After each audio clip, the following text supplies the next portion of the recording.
Hey guys, welcome back to Tamiya Legends, and once again, thank you for stopping by. So I've got a couple of really mega cool original car truck to show you, and some other cool stuff that's arrived that you won't have seen yet. But just before we get into that, I just want to give you a very quick channel update. So as a lot of you know, I am kind of winding down the YouTube channel now. It's taking a lot longer than I actually thought it would, so the channel is going to run for quite a bit longer. I don't know if some of you guys may have noticed, I've gone down from 3-4 videos a week, and I'm now down to 2 videos a week, which is still a lot. For the sort of short-term, medium-term future, the channel will just continue with that because I have to finish all the projects I've got around me, and I'm actually that addicted to making YouTube videos right now that I can't touch a cars without putting it on video, which is really sad, isn't it? So I'm going to do that, and as I say, I think we've got... So I had to just go to my notes. So I've actually got 12 projects left to finish. Just to give you an idea of the kind of variety, we've got Blackfoot, Subaru Brat, Thunder Dragon, ClodBuster, Avanti Black Special, Original Thundershot, Original Terra Scorcher, a Mach 1 Hotshot, a Super Trick Hotshot, a Stadium Thunder, a TRF 503, and the Porsche 911 Bling Project.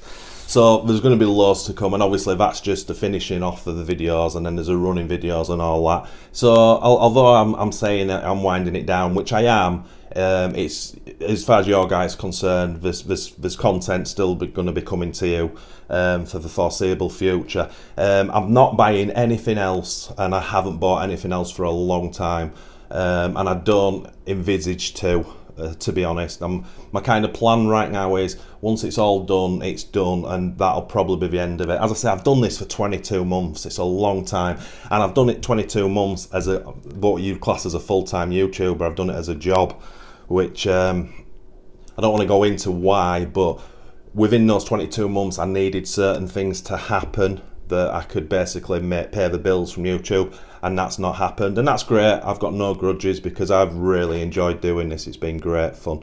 So with that said,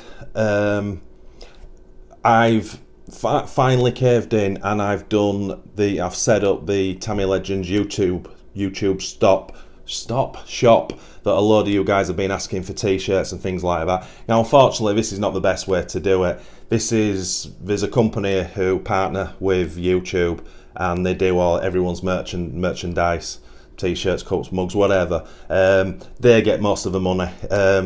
Just to give you an example how it works, so maybe a basic t-shirt will be I don't know, £16. So they set it at what they want minimum, which is probably £16, and then you can add on how much profit you want. But if you do that, it makes everything too expensive. So I've just put the logo on as much as I can, and if you guys want to buy it, awesome. It's not real. I'm not going to get any benefit from it whatsoever, but I don't mind. At least you guys, if you do want your t-shirts or your cups or whatever, it's all there. Check it out. I spent half a day on it. As I say, there's t-shirts, hoodies, vests, bags, Samsung and iPhone cases and stuff. So anyway, I've kind of done my bit, and I'll as I say, it's something I really wanted to get into, but it hasn't cost me a penny, and it's there now, and maybe you guys might get something. Anyway, that's enough dribble. So as I say, I've got a couple of things to show you, so let's get into it. So first up to show you is this original 1988 Thunder Dragon. This was the second car out of the Thundershot family. Let's just have a quick look at that family. So the Thundershot family were the very first original Thundershot, came out in November 87 on part number 58067. It was also re-released in 2005. Then came the Thunder Dragon in March 88 on part number 58073. Now, as I said, that has never been re-released. The third generation of that car was the Terra Scorcher that came out in December 88, and that was on part number 58075. And as a majority of you guys know, that's just been re-released in 2020. And then the final instalment was the Fire Dragon in April 1989 on 58078, and that has also been re-released in 2008. So straight off the bat, this is not mine. I've been sent this by a buddy and he just wants me to finish it off. Very straightforward to do. As I say, it's not been re-released, so everything's original on it. As you can see, the shell has not been painted, but it's in really good condition. All 4 tyres are severely flat spotted now, which is unfortunate. If I can get hold of some foam, we might be able to save them, but my plan is to get a brand new set of Thundershot sort of tyres on there. The wheels are in great condition. The whole driver dust cover section needs painting as well. It came with it. It's got its original box, the original manuals in there as well, so it's really cool. And to be fair, there's not going to be a massive amount of work in that. I am going to strip the chassis down. I'm going to fit it with bearings if it doesn't have them already, but I've not even looked at that. But I would imagine it's bushes. So we'll strip it down, we'll fit bearings, we'll re-grease it all. The guys who owns this car, it's going to be a shelf queen anyway, but it's got all the period electrics in there, and it's a really cool piece of Tamiya history. Not my favourite, probably my least favourite with the wedge design body shell. My favourite has and always will be the Thundershot out of that family. Then followed by the Terra Scorcher, which obviously was the all singing, all dancing one version of this chassis. And then it's a toss up between the Thunder Dragon and the Fire Dragon, which one I like. I probably rate them both the same in looks. So that's about that. So let me show you the next thing. And next up to show you is this 87 Chevy ClodBuster. Look at the size of this thing. Yeah, I was really lucky. Big shout out to Martin in Quebec who offered me this. He saw someone locally selling it. I didn't want it. As I say, I'm not buying cars, but I contacted my buddy and he says, yes, I'll definitely have that. So it's finally arrived here. As you can see, genuine 87. It's got Chevy badges front and back. And it's a beast. The shell has not been painted. It's got a few scratches on it and things, but again, this is going to be a shelf queen for him. The chassis is in absolutely tip-top condition. Everything's original on it, which is awesome. This was, in fact, before we go into that, let's just have a quick look at the ClodBuster family. So the original ClodBuster family, so in first spot obviously was the original Chevy, which was in September 1987 on part number 58065. That production run lasts for a lot of years. In what came second was the Super ClodBuster on 58321, and that was in March 2004. Next up was the Super Clod Metal Plated Special Edition on 58023, and that was December 2008. And then they revisited the Super Clod again, and I don't believe there were any changes to the first one, but it did have a different part number, which was 58518, and that was in August 2013. And then the latest model is the Black Edition, and that's on part number 47432, and that was released in February this year, 2020. So as you can see, this is a really cool thing to own. This is just going to be transformed into box art, dead easy. I've got the paint on order. We'll sand it, we'll prime it, a couple of coats of, I forget the name, Italian red TS. It's same as a Subaru box art colour, and I've completely forgot what the numbers are, so I apologise for that. But you'll see that in the video we do. If you've never seen a ClodBuster in real life, it was a bit of a game changer for Tamiya at the time. 4-wheel drive, 4-wheel steering for the first time, and it's huge.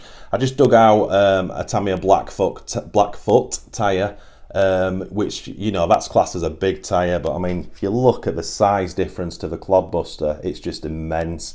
So as I say, this is going to be a really cool restoration project, which I'm looking forward to doing. So one more thing to show you.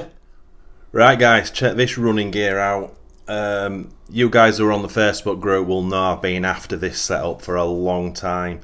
So basically, Tamiya always used other manufacturers and just rebranded it with their own name. It was a partnership for the sort of more top end stuff they do. So first up to show you is the Transpeed MS motor. Very, very blingy. You know, it's a V, I believe it's a V10 end bell, could be V12, I'm pretty sure it's V10. Very, very quick motor indeed. Now, big shout out to Lars from TamiyaBase.com, best Tamiya website out there. He sold me this motor. This is actually the 9-turn wind. This thing will be absolutely ballistic, and as you can see, it's in absolutely tip-top condition. And then next up, shout out to Jeremy, who sold me the Volak MS speed controller for it. Obviously, as you can see, this is produced by Propo. I never know how you pronounce that name. Anyway, you get the gist. This is well, as the motor is, it's a race spec speedo. I believe it's unlimited. You can use any motor with it, so it's going to run that 9-turn, no problem at all. It's a racing speed controller, so it's forward and brake only, which again is not an issue. And it came with the original packaging. Now, just to give you an idea of the prices of these things, these motors, if you can find one, you're looking at probably a minimum of about £80 to buy it. They're really not cheap. As I say, I don't even know if they're that collectible or sought after, but the fact that it's a Tamiya branded Transpeed just makes it expensive. And even worse with this Volak speed controller. I've seen a couple of brand new ones in box, because obviously this was discontinued a long time ago, and they're up at about 280 and actually over £300 to buy a brand new one, which is just ridiculous. This is a used one, but it's in great condition, and I'm not going to tell you how much I paid for it, but between both of these items I've got well, very close to £250 in the set. But again, if I did come to sell it, I would get my money back quite easily. So these were initially designed for my plan for them, I should say, was to put it in the brand new TRF 503. But I had a think about that, and obviously that car's a 2014 model. It really should be brushless. So yeah, I'm kind of, right now I'm humming and hawing which car it's going to go in, because I don't even know if the TRF 503 is going to run that much, whereas my Tamiya Durga DB01 is. So it might be as well just to give this stuff a run out and get it in the DB01 and just see how this stuff goes. Anyway, I'm really looking forward to that. Right, so I'm super excited about using that speedo and motor. That's going to be pretty ballistic, old school ballistic. So I hope you enjoyed what we've shown you today. Both these projects are going to be relatively quick and easy to do, which is nice, and it makes a change. So it won't be too long before well, I'm lying, I was going to say it won't be too long before we get onto these, but as you know, we've got this long list of projects. So they'll find a way into the queue somewhere. So guys, once again, thanks so much for watching, it's much appreciated. If you are new to this channel, if you could please consider liking and subscribing to support us, and if you do that, smash that notification bell for our weekly videos. And as always guys, happy RCing.